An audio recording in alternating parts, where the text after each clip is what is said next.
This is Paul Zuber. I came from a small town in Pennsylvania known as Williamsport, PA. Just hearing his voice, how it elicits emotion right away. It does. It really does.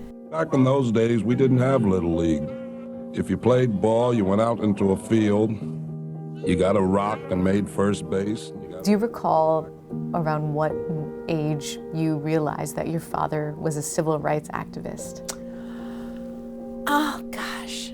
I guess it must have been in my early teens. Patricia Zuber's life has been guided by her father, civil rights activist Paul Zuber. Paul Zuber was the young attorney behind what's known as the Lincoln School decision. It was years after Brown versus Board of Education, the landmark case which ruled racial segregation in public schools was unconstitutional. Zuber represented black students in New Rochelle, New York, Westchester County. They were only allowed to attend Lincoln Elementary School, a building that was in disrepair with crowded classrooms and secondhand school supplies. He fought for those students to attend other schools and helped desegregate that school district. It ended with a win and the school building came down. There's a documentary about it now called Leveling Lincoln. Zuber's son appears in it. That's probably the image that I remember of my dad in the civil rights work. It's kind of something that's always been ingrained in my head. They closed the school and tore it down. Patricia Zuber around that time was just 4 years old. I happened to see one of the students from that case, and she was remembering about playing with me when my parents brought me to her home. We don't think about this in New York State.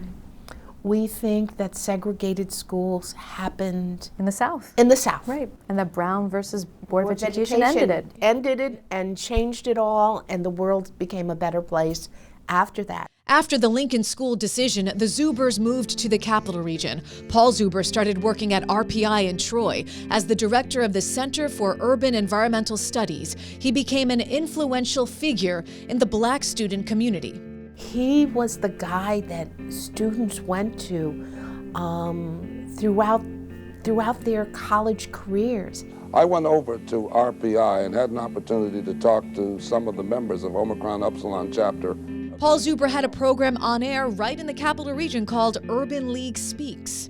I see a bunch of fellas standing over here sort of talking or doing something, but maybe we can get their attention if I give a special signal. A-Fi-A. Oh, here we go. I knew it. I got you. What do you think he would say about where we are today? I think he would say that we've come a long way, but not far enough.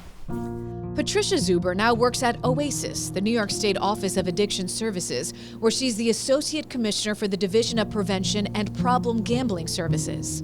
Talk about how you try to live your father's message. Making sure that there's an opportunity for young people, that they have the world in front of them, and how can we make sure that any barrier that could come in their way would be removed. I'm Paul Zuber. Nobody asked me, but I said it anyway.